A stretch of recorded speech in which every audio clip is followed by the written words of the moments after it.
बहनें जय हिंद। आज भी एक वीडियो बना के डाल रही है। यदि अच्छा लगे तो कमेंट्स करके बताइए। अगर ऐसी कोई बात दिल को छू जाए तो अपनी ज़िंदगी में उतारने का कोशिश कीजिएगा, अपनी ज़िंदगी में उतारने का कोशिश कीजिएगा। देखिए, आज मैं बहुत खुश हूँ। आशा करती हूँ कि आप लोग भी खुश होंगे, आप लोग भी खुश होंगे। जिस भगवान ने मेरे को इतना ज़्यादा खुशी दी, उस भगवान को दिल से धन्यवाद देती हूँ, दिल से थैंक यू बोलती हूँ, दिल से शुक्रिया अदा करती हूँ। और उन्हीं से प्रार्थना करती हूँ कि उनके चरणों में हमारा मन लगा रहे, उनके चरणों में हमारा मन लगा रहे। देखिए, एक और मैं इंसान की रियल ज़िंदगी की घटना बताती हूँ, रियल ज़िंदगी की घटना बताती हूँ। ये बातें सास बहू की व्यवहार पे आधारित है, व्यवहार और विचार पे आधारित है। देखिए, जहाँ कहीं भी किसी बात को हद से ज़्यादा अपना स्वार्थ हो जाता है, वहाँ खटपट होने लगती हैं, वहाँ खटपट होने लगती है। मैं किसी कारण से उनके पास गई थी। तो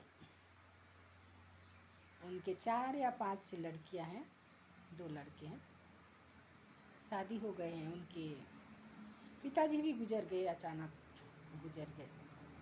पर उनके पिताजी थे तो ही वो बेटे बहू से अलग थी।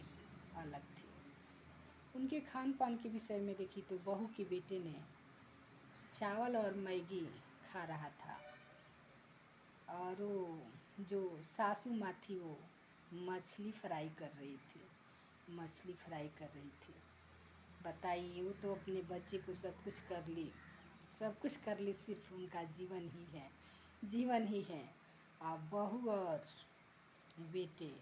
बेटे के बच्चे हैं, उनका भविष्य के लिए कुछ ना कुछ तो सोचना ही पड़ेगा। तो देखिए, वो बच्चे मैगी और चावल खा रहे थे, और सासू माँ जो उनकी आजिया हैं, वे मछली फ्राई कर रही थी। उसके साथ पता नहीं रोटी बनाई थी या चावल बनाई थी। बातें करने और पूछने पे बताई कि मेरे लड़की का एक लड़का आया हुआ है, उनके लिए बना रही हूँ। तो ये बातें कुछ मेरे को अच्छी नहीं लगी। मुझे लगा शायद ये खान पान के कारण ही अलग हैं। और उनका बहुत सारा खेती भी था, जिसको बेच दिए। उनके पास सिर्फ अब रहने का ही घर है। तो उस बेटे बहू और माँ के साथ खटपट नहीं होगा, जो सिर्फ अपने विषय में सोचती हैं। अरे बाबा, अपना ज़िंदगी तो ख़त्म हो गई, बट अपने जो हैं कितने मेहनत और कितने तकलीफ़ से वो खेती लिए होंगे, और सिर्फ खान पान के लिए, अपने स्वार्थ के लिए, अपने दिखावे के लिए क्यों उसको बर्बाद कर रहे हैं?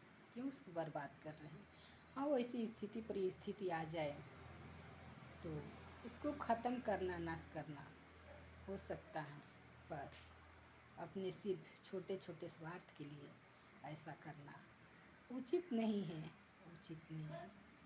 जय हिंद।